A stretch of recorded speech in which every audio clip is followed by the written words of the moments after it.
के news India और मैं हूं आपके साथ गरिमा वाजपेयी और अपने इस स्पेशल बुलेटिन में आज हम बात करें कि आखिर कौन बनेगा उपराष्ट्रपति। खबर है दिल्ली से, जहां पर आपको बता दें कि उपराष्ट्रपति का चुनाव आज हो रहा है। यह आम जानकारी आपको हम बता रहे हैं और दिल्ली से खबर है उपराष्ट्रपति चुनाव की वोटिंग जारी है। तो उपराष्ट्रपति चुनाव की वोटिंग जारी, संसद भवन पहुंचकर यहां पर आपको बता दें कि पीएम ने भी वोट डाला है। जगदीप धनखड़ और मार्गरेट अल्वा के बीच में मुकाबला देखने को मिल रहा है। फिलहाल यह आम खबर आपको हम बता रहे हैं। तो यह आम जानकारी आपको बता दें, जहां पर जगदीप धनखड़ और मार्गरेट अल्वा के बीच में मुकाबला देखने को मिल रहा है।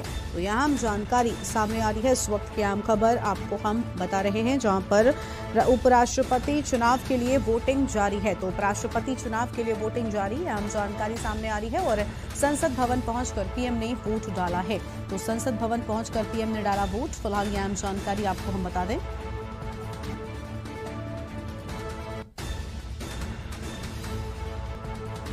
और दिल्ली से खबर है उपराष्ट्रपति का चुनाव आज। तो दिल्ली से फिलहाल यह अहम जानकारी आपको हम बता रहे हैं,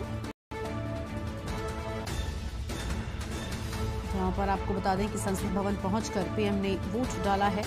यह अहम जानकारी सामने आ रही है। इस वक्त की अहम जानकारी आपको हम बता रहे हैं। और दिल्ली से खबर उपराष्ट्रपति का चुनाव आज। तो दिल्ली से यह अहम जानकारी आपको हम बता दें, जहां पर उपराष्ट्रपति चुनाव की वोटिंग जारी है। तो दिल्ली से यह अहम जानकारी, जहां पर वोटिंग जारी है। जगदीप धनखड़ और मार्गरेट अल्वा के बीच में मुकाबला और खुद प्रधानमंत्री भी यहां पर पहुंचे और उपराष्ट्रपति चुनाव में उन्होंने अपना मतदान किया है। उपराष्ट्रपति चुनाव की वोटिंग जारी है। तस्वीरें आपको हम उस दौरान की दिखा रहे हैं जब यहां पर प्रधानमंत्री नरेंद्र मोदी पहुंचे थे। उस दौरान यहां पर वोटिंग हुई और संसद भवन पहुंचकर पीएम ने भी अपना वोट डाला है। तो कौन होगा उपराष्ट्रपति, इसका जवाब आज मिल जाएगा। और फिलहाल आप टीवी स्क्रीन पर तस्वीरें देख पा रहे हैं, जहां पर आपको बता दें कि प्रधानमंत्री नरेंद्र मोदी ने भी अपना वोट डाला है और ये अहम जानकारी सामने आ रही है। तो इस वक्त की अहम खबर आपको हम बता रहे हैं। और दिल्ली में उपराष्ट्रपति चुनाव आज हो रहा है और वोटिंग शुरू हो चुकी है। तस्वीरें आपकी टीवी स्क्रीन पर लगातार आपको हम दिखा रहे हैं। दिल्ली से तस्वीरें हैं, जहां पर जगदीप धनखड़ और मार्गरेट अल्वा के बीच में मुकाबला देखने को मिल रहा है। संसद भवन पहुंचकर प्रधानमंत्री ने भी अपने मताधिकार का प्रयोग किया है। ये उस दौरान की ही तस्वीरें आपकी टीवी स्क्रीन पर आपको हम लगातार दिखा रहे हैं। तस्वीर आपकी टीवी स्क्रीन पर, जहां पर जगदीप धनखड़ और मार्गरेट अल्वा के बीच में मुकाबला, लेकिन प्रधानमंत्री भी यहां पर पहुंचे। उन्होंने अपने मताधिकार का इस्तेमाल किया और लगातार यहां पर वोटिंग जो है वो जारी है। शाम तक स्पष्ट हो जाएगा कि आखिर कौन बनेगा उपराष्ट्रपति। तस्वीर आपकी टीवी स्क्रीन पर आपको हम लगातार दिखा रहे हैं। उपराष्ट्रपति चुनाव की वोटिंग जारी है। और इसी खबर पर अधिक अपडेट के लिए हमारे साथ में दिल्ली से रेजिडेंट एडिटर अमित दुबे जी जुड़ चुके हैं। अमित जी, संसद भवन पहुंचकर खुद प्रधानमंत्री ने भी वोट डाला, शाम तक वोटिंग होगी। बताया जा रहा है कि उसके बाद स्पष्ट हो जाएगा कि आखिर कौन बनेगा उपराष्ट्रपति। जी बिल्कुल, 5 बजे तक का समय है जब तक तमाम सांसद जो है वो वोट डाल सकते हैं। हालांकि सांसदों का आना जो है वो शुरू हो चुका है। पार्लियामेंट के अंदर जहाँ पे वोटिंग हो रही है वहाँ पे सांसदों की लाइन जो है वो वहाँ पे देखी जा सकती है। अब से कुछ देर पहले जो है प्रधानमंत्री ने वोट डाला था और इसके बाद फिर तमाम सांसदों और जो केंद्रीय मंत्री है उनके वोट डालने की प्रक्रिया जो है वो लगातार यहाँ पे दिखाई पड़ रही है। और जैसा मैं बता रहा था कि 5 बजे तक का टाइम है, 5 बजे तक सांसद वोट डालेंगे और उसके बाद आज ही काउंटिंग भी होनी है और देश शाम तक ये डिसाइड हो जाएगा कि आखिरकार देश का अगला उपराष्ट्रपति कौन होगा। क्योंकि 11 अगस्त तक राष्ट्रपति वेंकैया नायडू का कार्यकाल है। उसके बाद जो है फिर नए उपराष्ट्रपति का शपथ ग्रहण समारोह होगा। मानसून सत्र जो है वो इस समय चल रहा है, लेकिन सैटरडे और संडे को पार्लियामेंट नहीं होती। मंडे के एक बार फिर मानसून सत्र होगा। और आज जो सांसद खासतौर पे दिल्ली में मौजूद है उसका मेन कारण यही नजर आ रहा है, जो कि उपराष्ट्रपति चुनाव को लेके वोटिंग होनी है और तमाम सांसद जो है वो उसमें पार्टिसिपेट करेंगे। जी बिल्कुल, यानी साफ तौर पर जो है वो उपचुनाव की शुरुआत हो चुकी है। तस्वीरें सीधे अपने दर्शकों को हम दिखा रहे हैं, जहां पर हमें अपने मताधिकार का इस्तेमाल करने, और ये तस्वीरें आप देख पा रहे हैं जहां पर लगातार सांसदों के पहुंचने का सिलसिला जारी है। अभी अमित शाह ने भी अपने मताधिकार का इस्तेमाल किया है और ये तस्वीरें आप देख पा रहे हैं जहां पर देश के पूर्व प्रधानमंत्री मनमोहन सिंह भी अपने मताधिकार का इस्तेमाल करने के लिए यहां पर पहुंचे हुए हैं। तस्वीरें आपके टीवी स्क्रीन पर आपको हम दिखा रहे हैं। तो उपराष्ट्रपति चुनाव के लिए वोटिंग जारी है और देश के पूर्व प्रधानमंत्री मनमोहन सिंह यहां पर अपने मताधिकार का इस्तेमाल करने के लिए पहुंचे हुए हैं। तस्वीरें आपके टीवी स्क्रीन पर आपको हम लगातार दिखा रहे हैं। तो उपराष्ट्रपति का चुनाव आज हो रहा है। जगदीप धनखड़ और मार्गरेट अल्वा के बीच में मुकाबला है और ये तस्वीरें फिलहाल आपकी टीवी स्क्रीन पर, जहां पर मनमोहन सिंह अपने मताधिकार का इस्तेमाल करने के लिए यहां पहुंचे हुए हैं। और ये तस्वीर आपके टीवी स्क्रीन पर, मनमोहन सिंह ने भी वोट डाला है उपराष्ट्रपति के चुनाव में और वोटिंग लगातार जारी है। बाकी के सांसदों का भी यहां पर पहुंचना जारी है। तो ये तस्वीर आपके टीवी स्क्रीन पर, जहां पर मनमोहन सिंह ने भी अपने मताधिकार का इस्तेमाल किया है और ये तस्वीर आपको हम लगातार दिखा रहे हैं। और भी सांसदों का लगातार यहां पर पहुंचना जारी है। और अमित दुबे हमारे साथ में लगातार दिल्ली से बने हुए हैं। अमित जी, तस्वीरें अपने दर्शकों को लगातार दिखा रहे हैं। मुकाबला जो है वो चल रहा है, फिलहाल शाम तक स्पष्ट होगा। अभी मनमोहन सिंह भी पहुंचे थे वोट डालने के लिए। देखिए, क्योंकि उपराष्ट्रपति चुनाव है, जाहिर तौर पर लोकसभा या राज्यसभा के जो भी सांसद है वो तमाम सांसद जो है वो इस वोटिंग में पार्टिसिपेट करते हैं और यही क्रम जो है वो लगातार देखने को मिल रहा है। तमाम लोग, चाहे वो प्रधानमंत्री नरेंद्र मोदी हो, पूर्व प्रधानमंत्री मनमोहन सिंह हो या केंद्रीय मंत्री हो या सांसद हो, तमाम लोग जो है वो लगातार वोट डालने का सिलसिला लगातार जारी है। क्योंकि शाम 5 बजे तक वोटिंग होनी है।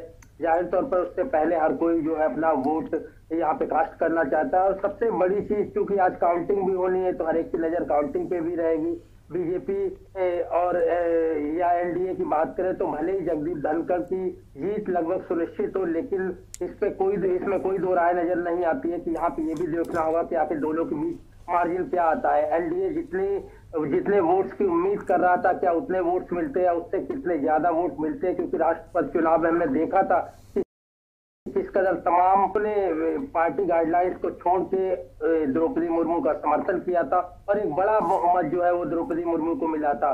यहाँ पे कई चीजें जो है वो पहले से स्पष्ट हो चुकी है। जैसे कि बनर्जी की बात करें तो उन्होंने अपना समर्थन जो है वो मार्गरेट अल्वा, जो कि विपक्षी प्रत्याशी है, उन्हें अपना समर्थन नहीं दिया है और टीएमसी सांसद जो है पार्टिसिपेट नहीं कर रहे हैं।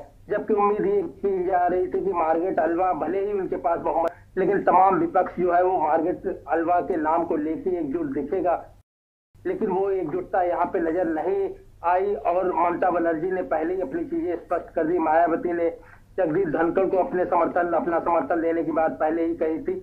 तो चीजें लगभग स्पष्ट है, लेकिन उसके बावजूद जो है जो फॉर्मेलिटीज होती है वो यहाँ पे पूरी की जाएंगी। वोटिंग के बाद जो है काउंटिंग होगी और काउंटिंग के बाद आज ही नतीजे भी घोषित किए जाएंगे कि आखिरकार देश का अगला उपराष्ट्रपति कौन होगा। बिल्कुल, तो देश को अगला उपराष्ट्रपति मिलने जा रहा है। वोटिंग लगातार जारी है और तस्वीरें भी लगातार एक तरफ दर्शकों को हम दिखा रहे हैं जहां पर मतदान जारी है। प्रधानमंत्री पहुंचे, पूर्व प्रधानमंत्री ने भी पहुंचकर यहां पर वोट डाला है। लेकिन अमित जी, काफी अहम हो जाता है क्योंकि बिल्कुल लगता है कि नतीजे बस औपचारिक तौर पर सामने आना जो है वो बाकी है। राष्ट्रपति के चुनाव में भी कुछ इसी तरह का मुकाबला जो है वो देखने को मिल रहा था, जो कि यशवंत सिन्हा और द्रौपदी मुर्मू के बीच में था और उपराष्ट्रपति चुनाव में भी कुछ ऐसा ही हाल है। लेकिन अभी आपने जैसा कि मार्जिन को लेकर बात कही, ये काफी अहम हो जाता है। उपराष्ट्रपति के चुनाव में जिस तरह से प्रत्याशियों का चुनाव किया गया, क्या लगता है किस तरह का मार्जिन जो है वो देखने को मिलने वाला है? और क्योंकि जब प्रत्याशी सामने आए थे उसके बाद से कहा जा रहा था कि बिल्कुल स्पष्ट जो है वो नतीजे जो है हो जाएंगे, लेकिन उपराष्ट्रपति के चुनाव में भी क्या जो पार्टियां हैं, जो विपक्ष है, उसी तरह से एकजुट होकर नजर आ रहा है जिस तरह से राष्ट्रपति के चुनाव में था? ये दो चीजें हैं यहाँ पे। जो राष्ट्रपति का चुनाव था वो अलग था। जब चुनाव की शुरुआत हो रही थी तो मैं कुछ हजार इलेक्टोरल का अंतर जो था वो विपक्ष और एनडीए के बीच था। एनडीए के पास स्पष्ट बहुमत नहीं था, लेकिन द्रौपदी मुर्मू के मैदान में आने के बाद चीजें किस कदर बदली वो हमने देखा था, सबने देखा था। लेकिन यहाँ उपराष्ट्रपति को लेकर जो चुनाव हो रहा है, यहाँ पे पहले से स्पष्ट बहुमत है। ये बात विपक्ष भी जानता है कि एनडीए के पास स्पष्ट बहुमत है, लेकिन इसके बावजूद विपक्ष ने अपना प्रत्याशी मार्गरेट अल्वा के रूप में घोषित किया। यानी विपक्ष जो है वो अपनी लड़ाई जारी रखना चाहता है। इसमें कहीं कोई दो राय नजर नहीं आती है कि जो बहुमत है वो साफ तौर पे जगदीप धनखड़ के साथ में और ममता बनर्जी के पार्टिसिपेट न करने से बहुमत और ज्यादा बढ़ेगा। मायावती की बात करें, अगर मायावती जिस तरह समर्थन दिया है, मायावती के भी 10 वोट है, 10 सांसद है, तो ऐसे में उनका वोट भी जगदीप धनखड़ को जाएगा। उससे भी मार्जिन बढ़ेगा। और लेकिन देखना ये होगा कि तमाम पार्टियां, जैसे आम आदमी पार्टी की बात करें, कांग्रेस की बात करें, जेएमएम की बात करें, तमाम जो अन्य पार्टियां हैं, खासतौर पे इन पार्टियों का रुख क्या होता है, इनके जो तमाम सांसद है वो किस तरह पार्टिसिपेट करते हैं। क्या मार्गरेट अलवा को जिन वोटों की उम्मीद है, जो स्ट्रक्चर है कि खासतौर मार्गरेट अलवा को इन पार्टियों को वोट मिलेंगे, क्या मार्गरेट अलवा को उतने वोट मिलते हैं, या यशवंत सिन्हा की तरह देखने को मिलता है कि बाद में क्रॉस वोटिंग होती है और तमाम विधायक और तमाम सांसद जो है वो द्रौपदी मुर्मू को वोट देते हैं। बिल्कुल बिल्कुल साफ तौर पर यानी नतीजे जो हैं वो शाम को आएंगे और देखना होगा क्या कुछ नतीजे सामने आते हैं। अमित जी हमारे साथ में बने रहिएगा, आपके साथ हम और भी अपडेट लेंगे, लेकिन फिलहाल हमारे साथ में वरिष्ठ पत्रकार अमित शर्मा जी भी जुड़ चुके हैं, फोन लाइन पर है। अमित जी आपका बहुत स्वागत है के न्यूज पर। आपसे हम जानना चाहेंगे, उपराष्ट्रपति पद के लिए वोटिंग हो रही है, प्रधानमंत्री और पूर्व प्रधानमंत्री भी पहुंचे थे, आप किस तरह से देख पा रहे हैं, कितना मुकाबला आपको दोनों प्रत्याशियों के बीच में नजर आता है? देखिए, इस समय एनडीए की जैसी स्थिति है लोकसभा में और राज्यसभा में मिलाकर के देखते हुए, आप ये कह सकती हैं कि ये कोई मुकाबला ही नहीं है। निश्चित रूप से एनडीए के उम्मीदवार धनखड़ जी एक बड़ी जीत हासिल करने जा रहे हैं। जैसा कि अभी आपके चैनल पे सज्जन कह रहे थे, देखने की असली बात ये होगी कि इसमें विपक्ष कितनी क्रॉस वोटिंग रोकने में सक्षम हो पाता है। ये उसके लिए बड़ी बात होगी कि अगर वो अपनी क्रॉस वोटिंग रोक ले तो भी ये उसके लिए एक बड़ी जीत मानी जाएगी, क्योंकि राष्ट्रपति के चुनाव में आपने देख लिया था कि किस प्रकार से कांग्रेस के भी सांसदों ने और दूसरे दलों के में भी भाजपा ने सेंध लगाने में अपनी कामयाबी पाई है। तो अभी जो एक माहौल बन रहा था कि भाजपा के अगेंस्ट में, एनडीए के अगेंस्ट में, मोदी सरकार के अगेंस्ट में विपक्ष को एकजुट किया जाए, अगर इस उपचुनाव में भी, इस उपराष्ट्रपति के चुनाव में भी अगर उसी तरीके से क्रॉस वोटिंग होती है तो ये कहीं न कहीं एकदम साबित हो जाएगा कि विपक्ष के एकता के नाम पर कुछ भी नहीं है और जो 2024 की लड़ाई है वो कहीं ज्यादा आसान रहने वाली है भाजपा के लिए। तो इसका ज्यादा संकेत इस केवल उपराष्ट्रपति के चुनाव तक आप न जोड़ करके देखें, इसको आगे आने वाली जो विपक्ष की राजनीति है उससे जोड़ करके देखना चाहिए और उसमें ये ज्यादा तस्वीर क्लियर हो जाएगी कि ये आगे की लड़ाई एनडीए के अगेंस्ट में, मोदी सरकार के अगेंस्ट में विपक्षी दल कैसे लड़ने जा रहे हैं। कांग्रेस को आपने देखा बहुत मजबूती के साथ में उसने महंगाई के मुद्दे पर केंद्र को घेरने की कोशिश किया है, उसका एक अच्छा संकेत भी गया है, विपक्ष की राजनीति के तौर पर उसका स्वागत भी किया जाना चाहिए।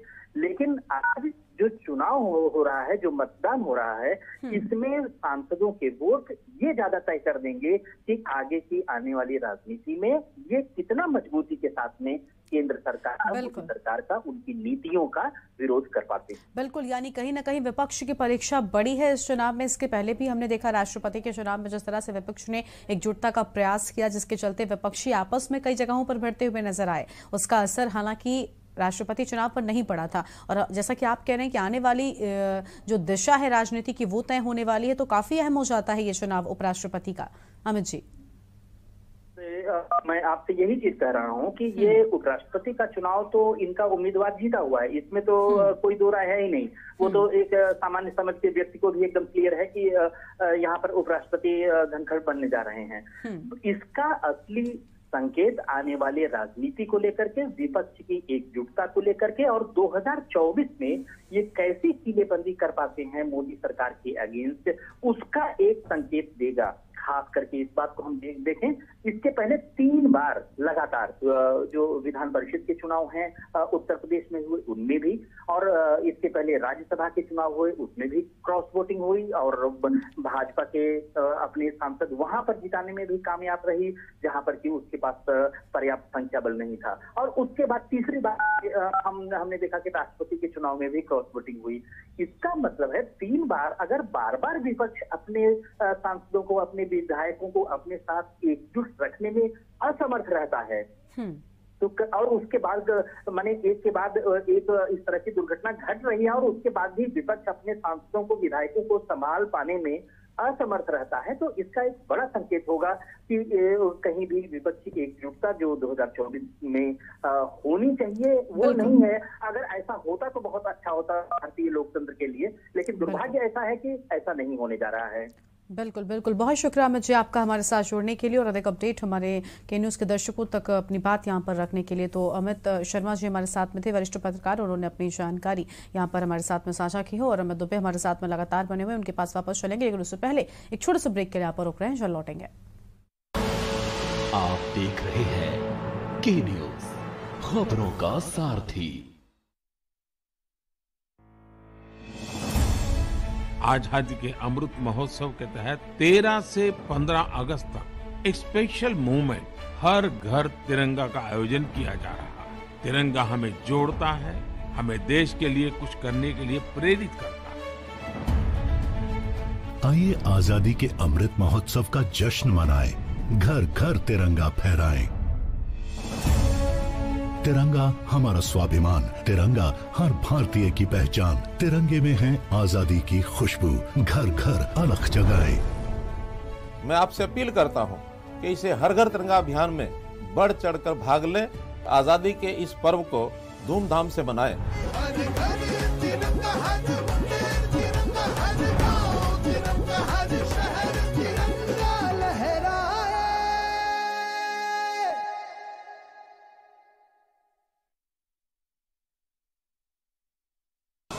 के न्यूज की खास पेशकश सप्ताहांत में देखिए छत्रपुर में सेंधमारी 2024 की तैयारी इस शनिवार रविवार रात 8 बजे और नेशनल हेराल्ड पूछताछ कब तक इस शनिवार रविवार रात 8:30 बजे प्रबुद्ध चौहान के साथ। मस्त मस्त मस्त मस्त मस्त है, बड़ी मस्त है, टेस्ट में भी लज्जत है। बावर्ची की सोया बड़ी बड़ी मस्त है। बावर्ची न्यूट्री सोया बड़ी, इसमें है हाई प्रोटीन जो खाने को बनाए एक हेल्थी डाइट और टेस्ट में बड़ी मस्त है। आप देख रहे हैं के न्यूज़, खबरों का सारथी। ब्रेक के बाद आप सभी का स्वागत है। कौन बनेगा उपराष्ट्रपति, इसी को लेकर विस्तार से हम बातचीत कर रहे हैं और आपको बता दें कि वोटिंग उपराष्ट्रपति चुनाव के लिए शुरू हो चुकी है और इसी खबर पर अधिक जानकारी के लिए हमारे साथ में लखनऊ से हमारे वरिष्ठ सहयोगी शबी हैदर जी जुड़ चुके हैं। शबी जी, वोटिंग की शुरुआत हो चुकी है और जगदीप धनखड़ और मार्गरेट अल्वे के बीच में मुकाबला देखने को मिल रहा है। आप उपराष्ट्रपति चुनाव को किस तरह से देख रहे हैं, क्या कुछ कहना चाहेंगे? बिल्कुल, देखिए उपराष्ट्रपति चुनाव में जो सबसे टेक्निकल पहलू है वो राज्यसभा के जो सदस्य हैं वो वोट कर सकते हैं, राज्यसभा के मनोनीत सदस्य वोट कर सकते हैं और लोकसभा के जो सदस्य हैं वो वोट कर सकते हैं। टोटल अगर हम इसमें पूरी वोटिंग की अगर हम संख्या देखें तो 788 है। इन 788 में सभी के वोटों का जो अंक है वो समान है, यानी कि सभी के वोटों का जो मूल्य है वो समान है। मार्गरेट अल्वा जरूर जो है विपक्ष की तरफ से उपराष्ट्रपति की उम्मीदवार हैं, लेकिन अगर हम वोटों के अंकगणित को समझें तो ये 150 से महज 200 वोटों के बीच तक जो इनकी रीच है वही जो है वो साफ तौर के ऊपर पहुंचती भी दिखाई दे रही है। वहीं अगर हम झाकड़ जी की बात करें तो निश्चित तौर के ऊपर एब्सोल्यूट जीत, एब्सोल्यूट मेजोरिटी वाली जीत वो लेते हुए दिखाई दे रहे हैं, क्योंकि सिर्फ भारतीय जनता पार्टी की अगर हम संख्या बल की बात करें, लोकसभा और राज्यसभा में मिलाकर राज्यसभा में 91 सदस्य हैं और बाकी के लोकसभा में है, तो ये दोनों जो अंक हैं ये जोड़ दिए जाएं तो जो 391 वोट चाहिए हैं जीत के लिए वो सीधे तौर के ऊपर जो है वो उनके खाते में जाते हुए दिखाई दे रहे हैं। तो ये एक सांकेतिक लड़ाई है विपक्ष की तरफ से और ये एक मैसेज देने की लड़ाई है कि देखिए साहब, हम चुनाव लड़े और आत्मा और अंतरात्मा की आवाज पर वोट देने की अपीलें की गई, लेकिन इसका कोई साफ तौर के ऊपर अगर हम देखें और बात को समझने की कोशिश करें तो ये सिर्फ मैसेज का चुनाव है, ये सिर्फ सांकेतिक चुनाव है। इसमें जीत जो है वो एनडीए उम्मीदवार, भारतीय जनता पार्टी के जो उम्मीदवार हैं उनकी जीत जो है वो साफ तौर पर दिखाई दे रही है। बिल्कुल, यानी साफ तौर पर यहाँ पर जीत जो है वो नजर आ रही है, लेकिन शाम तक बिल्कुल साफ तौर पर स्पष्टता जो है वो हो जाएगी। अगर शबी जी बात करें, हमने देखा था कि राष्ट्रपति चुनाव में किस तरह से विपक्ष ने एकजुटता का पूरा प्रयास किया था। क्रॉस वोटिंग को लेकर हमने देखा था विपक्षी पार्टियों में आपस में मतभेद तक हो गया, उत्तर प्रदेश के लिहाज से ही अगर बात कर लें, लेकिन उपराष्ट्रपति का चुनाव उससे कितना अलग हो रहा है। दोनों के बीच में नतीजे तो स्पष्ट आप जैसा कि कह रहे हैं हो जाएंगे, लेकिन जो मार्जिन रहने वाला है वो कितना ज्यादा अहम होगा, उससे आने वाले वक्त में राजनीति में कितना असर पड़ेगा, इसको लेकर कुछ कहना चाहेंगे आप?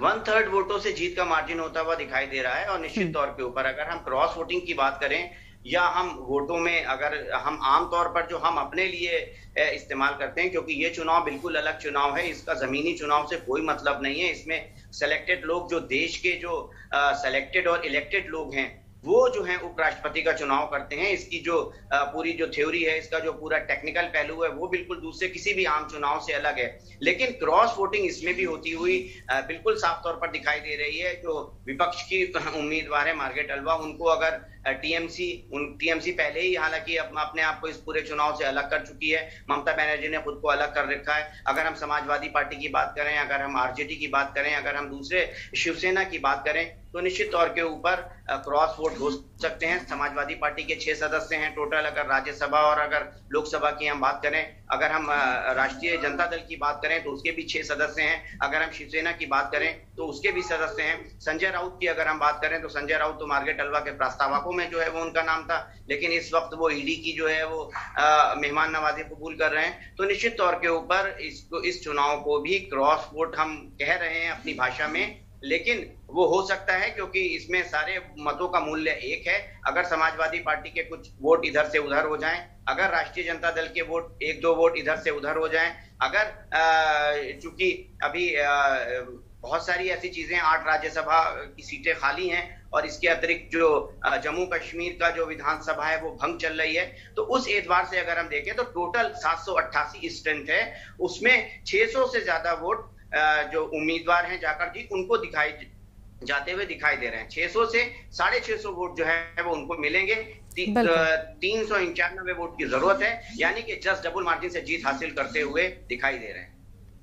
बिल्कुल बिल्कुल छवि जी हमारे साथ में बने रहेगा, आगे भी हम आपसे अपडेट लेंगे। सबसे पहले लेकिन आपको बता दें कि एनडीए के उम्मीदवार जो कि उपराष्ट्रपति पद के लिए हैं, उनके बारे में कुछ विशेष जानकारी आपको हम ग्राफिक्स के जरिए दिखाते हैं। तो जगदीप धनखड़ के बारे में आपको हम बताते हैं, जहां पर एनडीए की ओर से उनको उम्मीदवार बनाया गया है और आज वोटिंग की शुरुआत हो चुकी है। मार्गारेट अल्वा के बीच में मुकाबला हो रहा है। झुंझुनू जिले के किठाना गाँव से हैं जगदीप धनखड़, तो झुंझुनू जिले के रहने वाले हैं और किठाना गाँव के रहने वाले बताए जाते हैं। धनखड़ का जन्म की बात करें तो 18 मई 1951 में जगदीप धनखड़ का जन्म हुआ था और एनडीए की ओर से फिलहाल उपराष्ट्रपति पद के उम्मीदवार हैं। धनखड़ की शुरुआती पढ़ाई गांव के ही सरकारी स्कूल में हुई, तो गांव के ही सरकारी स्कूल में धनखड़ की शुरुआती पढ़ाई हुई है और स्कॉलरशिप हासिल करके चित्तौड़गढ़ के सैनिक स्कूल में उनको दाखिला मिला था। तो चित्तौड़गढ़ के सैनिक स्कूल में स्कॉलरशिप हासिल करने के बाद उनका दाखिला हुआ। जयपुर के प्रतिष्ठित महाराजा कॉलेज से बीएससी ऑनर्स की डिग्री भी जगदीप धनखड़ ने हासिल की है और राजस्थान विश्वविद्यालय से एलएलबी की पढ़ाई उन्होंने की है। तो राजस्थान विश्वविद्यालय से एलएलबी की पढ़ाई के जाने की बात आपको बता रहे हैं और राजनीति से पहले वकालत में अपना लोहा मनवा चुके हैं जगदीप धनखड़, यानी वकालत में भी वो रहे हैं और 1887 में हाईकोर्ट, माफ कीजिएगा 1987 में वो हाईकोर्ट में भी रहे और बार काउंसिल ऑफ राजस्थान के सदस्य निर्वाचित हुए। तो जगदीप धनखड़ के बारे में ये विशेष जानकारी आपको हम बता रहे हैं। एनडीए के उम्मीदवार जो है वो बनाए गए हैं। शबी हैदर हमारे साथ में लगातार बने हुए राजनीतिक संपादक हैं। शबी जी, अगर बात करें, आप जैसा कि कह रहे हैं कि मार्जिन भी बिल्कुल स्पष्ट नजर आ रहा है, लेकिन राष्ट्रपति चुनाव से इस चुनाव को आप कितना अलग देखते हैं?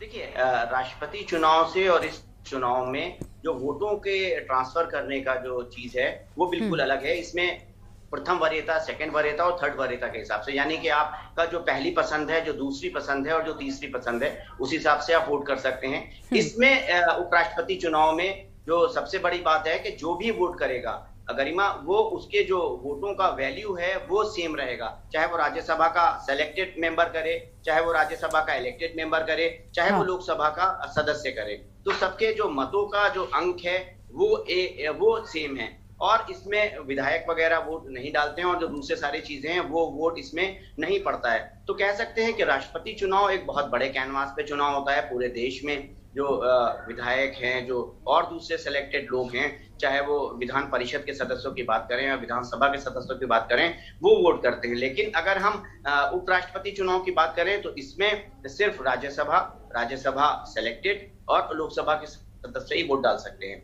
तो कह सकते हैं कि इसमें जो मेन डिफरेंस है वो ये है। दूसरी चीज ये कि जगदीप धनखड़ जो है वो राजस्थान से आ रहे हैं, और आप ये सोचिए कि राजस्थान में जो है बस अब कुछ दिन बाद जो है वो चुनाव होना है, तो क्या जगदीप धनखड़ की उम्मीदवारी और जो दूसरी सारी चीजें हैं वो वहां के चुनाव को देखते हुए भी की जा रही हैं?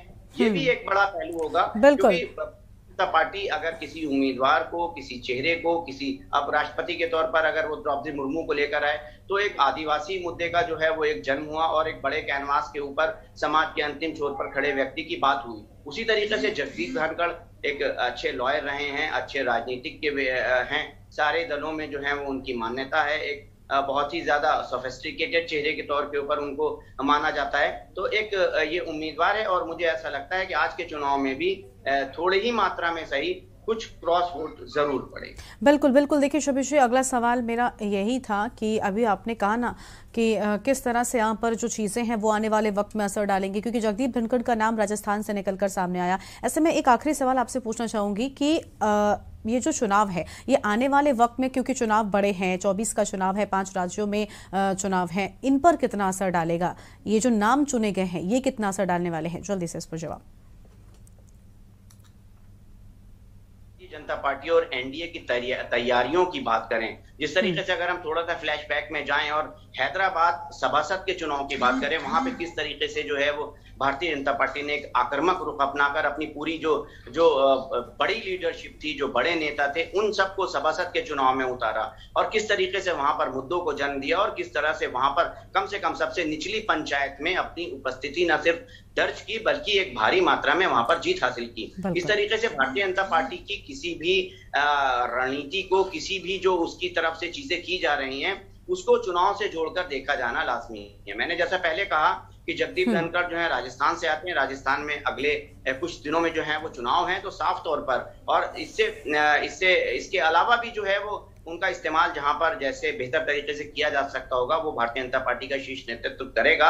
लेकिन चूंकि उपराष्ट्रपति और राष्ट्रपति एक संवैधानिक पद है और इनका पॉलिटिकली और राजनीतिक तौर के ऊपर साफ तौर पर कोई सीधे नहीं कह सकता, कोई इनका राजनीतिकरण नहीं किया जा सकता। अब वो देश के उपराष्ट्रपति हैं, अब वो किसी दल के उपराष्ट्रपति नहीं होंगे, अब वो पूरे देश की जो है वो सर्वोच्च स्तर के ऊपर बैठी एक महिला है, तो कह सकते हैं। लेकिन एक मैसेज की जो राजनीति होती है निश्चित तौर के ऊपर, देखिए मैं फिर कहता हूं कि भारतीय जनता पार्टी एक मैसेज देने की राजनीति, एक मैसेज देकर जो है वो अपने काम को आगे बढ़ाने में महारत हासिल है, और इस दिशा में जगदीप धनखड़ की नियुक्ति को बिल्कुल यानी ये नाम जो है वो बड़ा असर आने वाले वक्त में, आने वाले राजनीति में डालने वाले हैं। बहुत शुक्रिया आपका शोभित जी हमारे साथ जुड़ने के लिए और अधिक जानकारी हमारे दर्शकों तक पहुंचाने के लिए। तो कौन होगा उपराष्ट्रपति, इसका जो जवाब है वो शाम तक बताया जा रहा है कि मिल जाएगा। फिलहाल वोटिंग शुरू हो चुकी है और प्रधानमंत्री भी पहुंचे थे वोट डालने के लिए।